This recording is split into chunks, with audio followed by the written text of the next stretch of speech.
You may think that this is the set nobody ever wanted. We had so many Landspeeders over the years, but really not a single one that was in UCS form. Set number 75341, 1890 pieces, 2 minifigs, $200 price tag, which is pretty usual in your typical UCS lineup.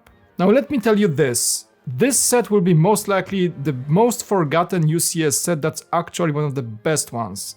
To be honest, I wasn't expecting much from it, but I'm actually surprised by the quality and just the fun experience of building it. This is basically the simplest UCS set you will ever build. There's little to no technique, literally stacking plates all day long.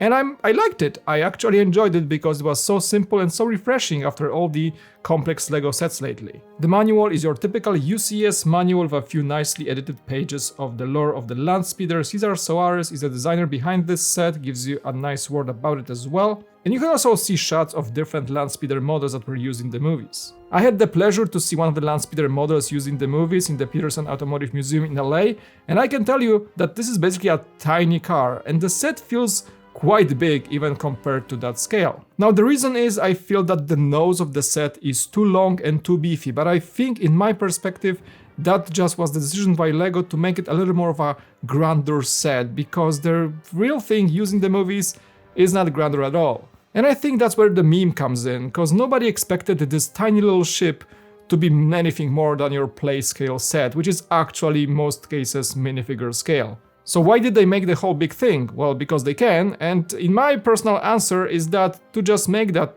beautiful windshield. I mean, that thing is such a fantastic mold, the best ever looking windshield I ever seen in any LEGO model ever, and that includes creator cars. And I'm happy to report that this thing comes in a wrapped adhesive foil, so there is not a single scratch whatsoever once you unpack the set. This element is great quality, but it's gonna collect dust like crazy, so if you wanna store the Landspeeder for the longer periods of time, I would probably suggest covering it with some sort of fiber cloth or something like that. The stand is way too simple, in my opinion. It has just a bunch of black bricks like you would expect from a UCS stand, but it has no articulation, no angling whatsoever. Now I get it that the Landspeeder is usually seen from the side profile as it speeds through Tatooine, just a meter above the ground.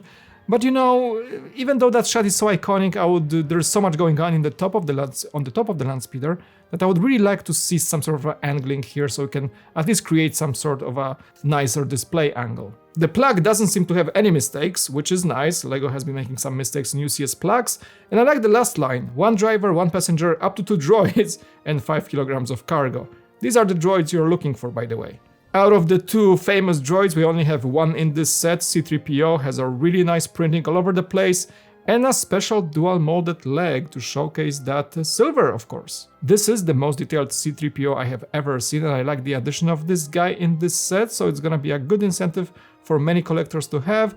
Luke, on the other hand, is your typical Tatooine Luke, so as we know from other iterations of Tatooine Luke in previous sets, there's not much really to be super excited about here. He comes with 2 face expressions, printing on the torso, printing on the legs, lightsaber, there are actually 2 in this set, so you get an extra one, and his binoculars that he uses on Tatooine. At this point, I will admit the set looks gorgeous, much better in person than on the box. If I had to define the most used technique here, it's flipping studs. You basically have a lot of moments in the set when you flip studs upside down, and that allows you to build smooth surfaces both on the undercarriage of the ship and on the top of it. There's a lot of cases like that. I think the nose is the most prevalent example of that. You have those 4 large curve elements that happen at the top and at the bottom of the ship. This actual section is a separate one in the manual.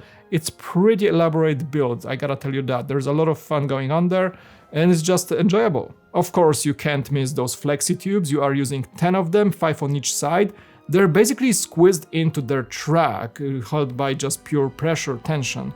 You just wedge them in on both sides, and they are kind of guided on one side through those crate elements, which are just nice little addition and nice design element. The finish is a little bit of a matte silver, I like that a lot. The Nougat tone just works so well here. I mean, LEGO could have used tan, which would be just the simpler alternative or simpler choice, just in pair with other Landspeeders so far, but the Nougat just makes this that much more unique, and it's pairing very well with that dark red. The stickers are pretty subtle here. The large ones in the front are the hardest to apply.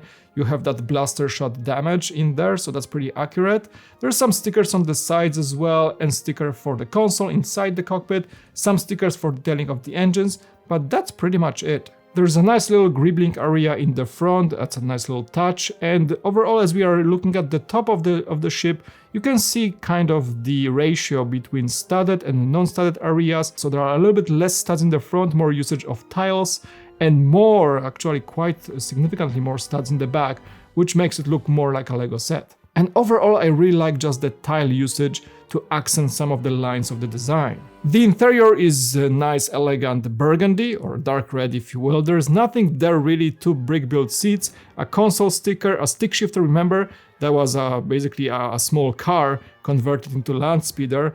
Right side, of course, as it was filmed in the UK, right side control. That whole windshield again takes the cake in creating this really cool environment here. You can say that the interior is overly simple, but you won't say the same thing about these side engines, especially the one with the damage to it. Tons of gribbling. This thing took forever to build. It was fun to build, but the techniques used inside were kind of mind-boggling. I love the use of all kinds of flexi elements to create the hydraulics, the piping inside the engine, that looks really great. And I think the most notable piece, or one of the most notable pieces, is this giant Technic steering wheel in the middle that creates a little bit of an arc, an extra engine element. The other engine is basically completely different, the build technique is entirely different, so it's not gonna be the same, but they look the part and the scale is exactly the same. One thing to notice, however, the engines are wobbly. That's not really a problem because this is a displayable set, you won't touch it most of the time as it sits on the shelf, but they are wobbly, there is some play.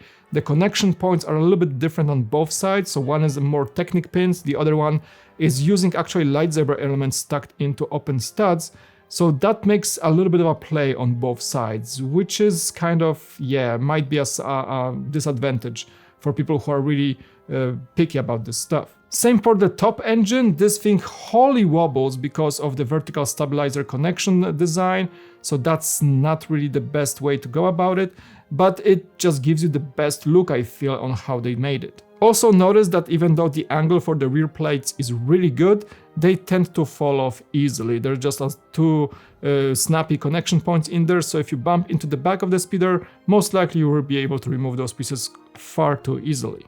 And overall, I mean, nothing else to really complain about. Other notable looks are the little wedges on the sides under the engines to create a little bit of an angle, the wheel wells elements also on the side to create that cool arch element here and there, and the front sort of a bumper is a nice little gray accent as you look from the front of the ship. You can place on the table and kind of push it around. It's allowed by the fact that the front has understuds and the back has some of those flushed dishes in transparent, so the set can be kind of pushed around and play with, but I guess it's not the desired outcome here. All in all, I would say a meme or a joke set turned into masterpiece. Really and truly, I enjoyed it more than I should have, probably. What do you guys think? Is this gonna be an iconic set, a legendary one, or maybe one soon to be forgotten, or something in between? The comment section is open below, and also check out the videos to the left if you wanna check out some more cool LEGO content. Subscribe and like, all that, you know how this works. It was Mike, and I'll see you in the next one. Peace out, bye.